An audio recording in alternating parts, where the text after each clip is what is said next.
Hello दोस्तों, स्वागत है आपका अपना यूट्यूब चैनल इक्वल बोर्ड पर।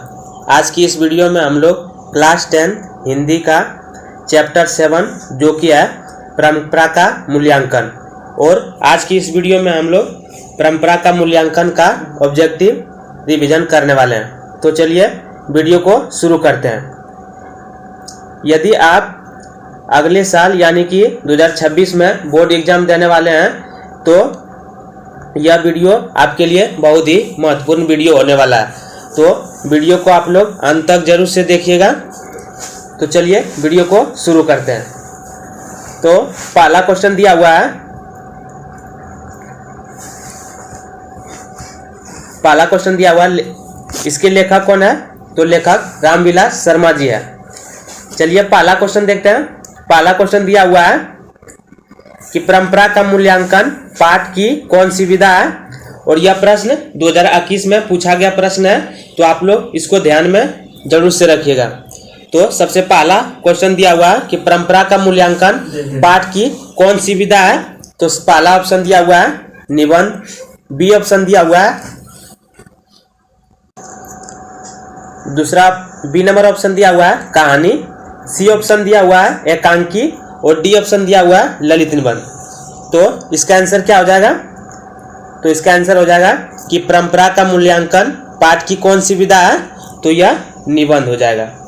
चलिए अगला क्वेश्चन दूसरा नंबर देखते हैं। दूसरा नंबर क्वेश्चन दिया हुआ है कि परंपरा के मूल्यांकन पाठ के निबंधकार कौन है। दूसरा नंबर क्वेश्चन दिया हुआ है कि परंपरा के मूल्यांकन पाठ के निबंधकार कौन है। तो पहला ऑप्शन दिया हुआ है हजारी प्रसाद द्विवेदी, बी ऑप्शन दिया हुआ है रामविलास शर्मा, सी ऑप्शन दिया हुआ है गुणाकर मूले, और डी ऑप्शन दिया हुआ है यतीन्द्र मिश्र। तो परंपरा के मूल्यांकन पाठ के निबंधकार कौन है? तो इसका आंसर क्या हो जाएगा? दो का तो रामविलास शर्मा जी, दो का बी ऑप्शन हो जाएगा। चलिए अगला क्वेश्चन तीसरा नंबर देखते हैं। तीसरा नंबर क्वेश्चन दिया हुआ है रामविलास शर्मा का जन्म कब हुआ था। तो यह प्रश्न 2019 और 2021 में पूछा गया प्रश्न है। तो आप लोग इसको ध्यान में अवश्य से रखिएगा। चलिए तीसरा नंबर क्वेश्चन को देखते हैं। तीसरा नंबर क्वेश्चन दिया हुआ कि रामविलास शर्मा का जन्म कब हुआ था। तो पहला ऑप्शन दिया हुआ है 8 अक्टूबर 1911 में, बी ऑप्शन दिया हुआ है 5 अक्टूबर 1912 में, सी ऑप्शन दिया हुआ है 10 अक्टूबर 1912 में, और डी ऑप्शन दिया हुआ है 10 सितंबर 1916 में। तो इसका आंसर क्या हो जाएगा? तो रामविलास शर्मा का जन्म कब हुआ था। तो इसका आंसर हो जाएगा सी, 10 अक्टूबर 1912 में रामविलास शर्मा जी का जन्म हुआ था। चलिए अगला क्वेश्चन 4 नंबर को देखते हैं। 4 नंबर क्वेश्चन दिया हुआ है कि रामविलास शर्मा का जन्म कहाँ हुआ था। तो रामविलास शर्मा जी का जन्म कहाँ हुआ था। तो पहला ऑप्शन दिया हुआ है अमरावती महाराष्ट्र में, बी ऑप्शन दिया हुआ है बदरघाट पटना में, सी ऑप्शन दिया हुआ है नगर बलिया उत्तर प्रदेश में, और डी ऑप्शन दिया हुआ है उन्नाव उत्तर प्रदेश। तो रामविलास शर्मा जी का जन्म कहाँ हुआ था। तो उन्नाव उत्तर प्रदेश हो जाएगा इसका आंसर, 4 का डी ऑप्शन। चलिए अगला क्वेश्चन 5 नंबर क्वेश्चन देखते हैं। 5 नंबर क्वेश्चन दिया हुआ है लेखक रामविलास शर्मा के गांव का क्या नाम था। जो लेखक रामविलास शर्मा जी है उसके गांव का क्या नाम था, और यह प्रश्न 2021 में पूछा गया प्रश्न है। तो आप लोग इसको भी ध्यान में रखिएगा। चलिए इसका ऑप्शन देख लेते हैं। पहला ऑप्शन दिया हुआ है उच्च गांव सानी, बी ऑप्शन दिया है उच्च गांव सानी, सी ऑप्शन दिया हुआ है उच्च गांव सेनी, और डी ऑप्शन दिया है उच्च गांव सेनी। तो इसका आंसर क्या हो जाएगा? तो इसका आंसर हो जाएगा बी, 5 का बी, उच्च गांव सानी में। चलिए अगला क्वेश्चन देखते हैं। अगला क्वेश्चन दिया हुआ है 6 नंबर, रामविलास शर्मा किस विश्वविद्यालय के अंग्रेजी विभाग के अध्यापक रहे हैं।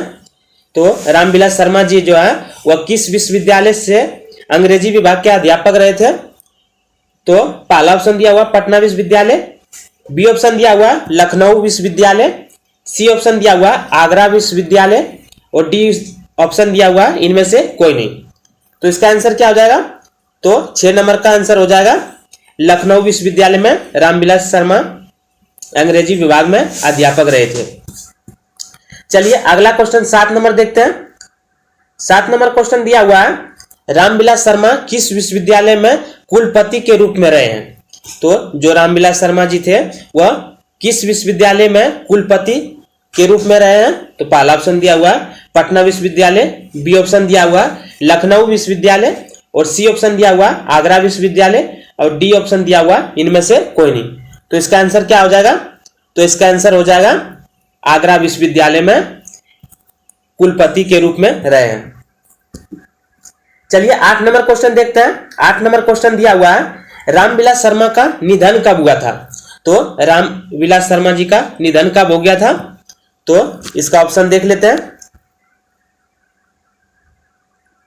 ऑप्शन दिया हुआ है ए नंबर 30 मई 2000 ईस्वी में, बी ऑप्शन दिया हुआ 18 मई 2001 ईस्वी में, सी ऑप्शन दिया हुआ 20 मई 2002 ईस्वी में, डी ऑप्शन दिया हुआ 30 मई 2003 ईस्वी में। तो इसका आंसर क्या हो जाएगा? तो इसका आंसर हो जाएगा कि रामविलास शर्मा जी का निधन कब हुआ था? तो 30 मई 2000 ईस्वी में। 8 का ए ऑप्शन हो जाएगा। चलिए अगला क्वेश्चन 9 नंबर देखते हैं। 9 नंबर क्वेश्चन दिया हुआ हिंदी में जीवनी साहित्य को एक नया आयाम किसने दिया है? तो इसका आंसर क्या हो जाएगा? हिंदी में जीवनी साहित्य को एक नया आयाम किसने दिया है? तो पहला ऑप्शन दिया हुआ हजारी प्रसाद द्विवेदी, बी ऑप्शन दिया हुआ यतीन्द्र मिश्र, सी ऑप्शन दिया हुआ रामविलास शर्मा जी, और डी ऑप्शन दिया हुआ अमरकांत जी। तो इसका आंसर क्या हो जाएगा? 9 का। तो इसका आंसर हो जाएगा हिंदी में जीवनी साहित्य को एक नया आयाम रामविलास शर्मा जी ने दिया था। चलिए अगला क्वेश्चन 10 नंबर को देखते हैं। 10 नंबर क्वेश्चन दिया हुआ निराला की साहित्य साधना किसकी रचना है? और यह प्रश्न 2020 में पूछा गया प्रश्न है, तो आप लोग इसको ध्यान में रखिएगा। चलिए 10 नंबर क्वेश्चन दिया हुआ कि निराला की साहित्य साधना किसकी रचना है? तो पहला ऑप्शन दिया हुआ हजारी प्रसाद द्विवेदी, बी ऑप्शन दिया हुआ यतीन्द्र मिश्र, सी रामविलास शर्मा, और डी ऑप्शन दिया हुआ अमरकांत। तो इसका आंसर क्या हो जाएगा? तो इसका आंसर हो जाएगा कि निराला की साहित्य साधना रामविलास शर्मा द्वारा रचित है। चलिए अगला क्वेश्चन 11 नंबर देखते हैं। 11 नंबर क्वेश्चन दिया हुआ है कि रामविलास शर्मा को किस कृति के लिए साहित्य अकादमी पुरस्कार मिला था? जो रामविलास शर्मा जी थे उसे किस कृति पर साहित्य अकादमी पुरस्कार मिल चुका है? तो कौन सा पुरस्कार हो जाएगा? तो कौन सी कृति पर उसको पुरस्कार मिला था? तो पहला ऑप्शन दिया हुआ है प्रेमचंद और उनका युग, बी ऑप्शन दिया हुआ है भाषा और समाज, सी ऑप्शन दिया हुआ है निराला की साहित्य साधना, और डी ऑप्शन दिया हुआ है विराम चिन्ह। तो इसका आंसर क्या हो जाएगा? तो 11 का आंसर हो जाएगा रामविलास शर्मा को किस कृति पर साहित्य अकादमी पुरस्कार मिला था? तो इसका आंसर हो जाएगा सी निराला की साहित्य साधना। चलिए अगला क्वेश्चन 12 नंबर देखते हैं। 12 नंबर क्वेश्चन दिया हुआ है कि भारतेंदु हरिश्चंद्र प्रेमचंद्र और उनका युग, भाषा और समाज इत्यादि के लेखक कौन है? तो इसका आंसर क्या हो जाएगा? तो भारतेंदु हरिश्चंद्र प्रेमचंद और उनका युग, भाषा और समाज, यह सब के लेखक कौन है? तो इसका आंसर हो जाएगा रामविलास शर्मा जी। इसी ने ये तीनों लिखे हैं। चलिए अगला क्वेश्चन देखते हैं। अगला क्वेश्चन दिया हुआ है 13 नंबर कि भौतिकवाद का अर्थ भाग्य वादा नहीं है, यह किस निबंध की पंक्ति है? तो इसका आंसर क्या हो जाएगा? तो भौतिकवादी का अर्थ भाग्य वादा नहीं है, यह किस निबंध की पंक्ति है? तो इसका आंसर क्या हो जाएगा? तो इसका आंसर हो जाएगा परंपरा का मूल्यांकन। यह इस निबंध से लिया गया है। चलिए अगला क्वेश्चन दिया हुआ है 14 नंबर कि परंपरा का ज्ञान किसके लिए आवश्यक है? और यह प्रश्न 2020 में पूछा गया प्रश्न है, तो आप लोग इसको ध्यान में रखिएगा। तो 14 नंबर क्वेश्चन दिया हुआ है कि परंपरा का ज्ञान किसके लिए आवश्यक है? तो पहला ऑप्शन दिया हुआ जो लकीर के फकीर है, बी नंबर ऑप्शन दिया हुआ जो उपयोगी साहित्य की रचना ना करे, सी ऑप्शन दिया हुआ जो लकीर के फकीर ना होकर क्रांतिकारी साहित्य की रचना करना चाहते हैं, और डी ऑप्शन दिया हुआ जो उपयोगी साहित्य की रचना करे। तो इसका आंसर क्या हो जाएगा? तो इसका आंसर हो जाएगा कि परंपरा का ज्ञान किसके लिए आवश्यक है? जो लकीर के फकीर ना होकर क्रांतिकारी साहित्य की रचना करना चाहते हैं। चलिए अगला क्वेश्चन 15 नंबर को देखते हैं। 15 नंबर क्वेश्चन दिया हुआ है कि जारशाही कहाँ स्थित है? और यह प्रश्न 2019 और 2020 में पूछा गया प्रश्न है। एक लगातार यह प्रश्न पूछा गया 2019 में और 2020 में। तो चलिए इस प्रश्न को देखते हैं। तो इसका ऑप्शन क्या हो जाएगा? ऑप्शन दिया हुआ है, ऑप्शन दिया ए नंबर रूस में, बी ऑप्शन दिया हुआ है फ्रांस में, सी ऑप्शन दिया हुआ है जापान में और डी ऑप्शन दिया हुआ है चीन में। तो इसका आंसर क्या हो जाएगा? तो इसका आंसर हो जाएगा कि जार शाही कहां स्थित है? तो इसका आंसर हो जाएगा रूस में। जार शाही कहां स्थित है? तो रूस में स्थित है। चलिए अगला क्वेश्चन 16 नंबर देखते हैं। 16 नंबर क्वेश्चन दिया हुआ है। तो 16 नंबर क्वेश्चन दिया हुआ है कि साहित्य के निर्माण में प्रतिभाशाली मनुष्यों की भूमिका है, और यह प्रश्न 2019 में पूछा गया प्रश्न है। तो आप लोग इस प्रश्न को आप लोग ध्यान में रखिएगा। तो 16 नंबर क्वेश्चन दिया हुआ है कि साहित्य के निर्माण में प्रतिभाशाली मनुष्य की भूमिका है। तो पहला ऑप्शन दिया हुआ है नगण्य, दूसरा ऑप्शन दिया हुआ है निर्णायक, सी ऑप्शन दिया हुआ है नकारात्मक और डी ऑप्शन दिया हुआ है इनमें से कोई नहीं। तो इसका आंसर क्या हो जाएगा? 16 नंबर क्वेश्चन दिया हुआ, तो इसका आंसर हो जाएगा 16 का बी। साहित्य के निर्माण में प्रतिभाशाली मनुष्य की भूमिका क्या है? निर्णायक है। चलिए अगला क्वेश्चन देखते हैं। अगला क्वेश्चन दिया हुआ है 17 नंबर कि जातीय असीमता की दृष्टि से इतिहास का प्रभाव कैसा है, और यह प्रश्न 2018 में पूछा गया प्रश्न है। तो आप लोग इसको ध्यान में रखिएगा। चलिए इसका ऑप्शन देखते हैं। ऑप्शन दिया हुआ है ए नंबर विच्छिन्नीय, बी ऑप्शन दिया हुआ है अविच्छिन्नीय, सी ऑप्शन दिया हुआ है विच्छिन्नीय और अविच्छिन्नीय और डी ऑप्शन दिया हुआ है इनमें से कोई नहीं। तो इसका आंसर क्या हो जाएगा कि जातीय असीमता की दृष्टि से इतिहास का प्रभाव कैसा है? तो विच्छिन्नीय और अविच्छिन्नीय है। चलिए अगला क्वेश्चन देखते हैं। अगला क्वेश्चन दिया हुआ 18 नंबर कि साहित्य की परंपरा का पूर्ण ज्ञान किस व्यवस्था में संभव है? जो साहित्य की परंपरा का पूर्ण ज्ञान है वह किस व्यवस्था में संभव है, और यह प्रश्न 2018 में पूछा गया प्रश्न है। तो आप लोग इसको भी ध्यान में रखिएगा। तो ऑप्शन देख लेते हैं। ऑप्शन दिया हुआ है सामंतवादी व्यवस्था, बी ऑप्शन दिया हुआ है पूंजीवादी व्यवस्था, सी ऑप्शन दिया हुआ है समाजवादी व्यवस्था और डी ऑप्शन दिया हुआ है इनमें से कोई नहीं। तो इसका आंसर क्या हो जाएगा? तो इसका आंसर हो जाएगा कितना? 18 का दिया हुआ है। तो इसका आंसर हो जाएगा समाजवादी व्यवस्था, 18 का सी ऑप्शन। चलिए 19 नंबर क्वेश्चन को देखते हैं। 19 नंबर क्वेश्चन दिया हुआ है कि लेखक रामविलास शर्मा कब से कब तक भारतीय प्रगतिशील लेखक संघ के महामंत्री रहे हैं? तो लेखक रामविलास शर्मा कब से कब तक भारतीय प्रगतिशील लेखक संघ के महामंत्री रहे हैं? तो पहला ऑप्शन दिया हुआ है 1948 से 1952 तक, बी ऑप्शन दिया हुआ है 1949 से 1953 तक, सी ऑप्शन दिया हुआ है 1950 से 1952 तक और डी ऑप्शन दिया हुआ है 1947 से 1952 तक। तो इसका आंसर क्या हो जाएगा? तो इसका आंसर हो जाएगा 19 का बी, 1949 से 1953 तक लेखक रामविलास शर्मा जी भारतीय प्रगतिशील लेखक संघ के महामंत्री बने रहे। चलिए अगला क्वेश्चन 20 नंबर देखते हैं। 20 नंबर क्वेश्चन दिया हुआ है हिंदी आलोचना को वैज्ञानिक दृष्टि प्रदान करने का श्रेय किनको जाता है? यहाँ पे जिनको लिखा गया है, तो आप लोग इसको ध्यान में रखिए कि यहाँ पे किनको हो जाएगा।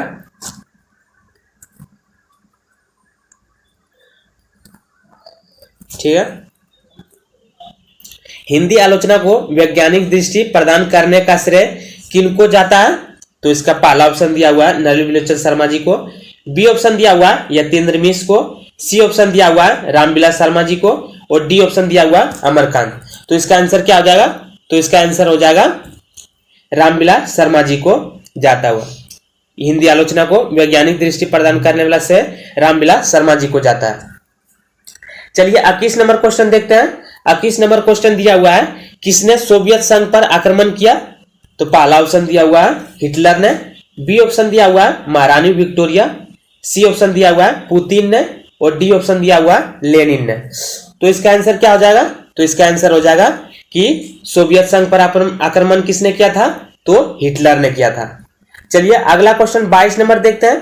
22 नंबर क्वेश्चन दिया हुआ है यदि मनुष्य परिस्थितियों का नियामक नहीं है तो परिस्थिति भी मनुष्य की क्या हो जाएगा? यदि मनुष्य परिस्थितियों का नियामक नहीं है तो परिस्थिति भी मनुष्य की, ऑप्शन दिया हुआ है नियामक, नियामक नहीं है, सुरक्षा नहीं है, और डी ऑप्शन दिया हुआ आवश्यक नहीं है।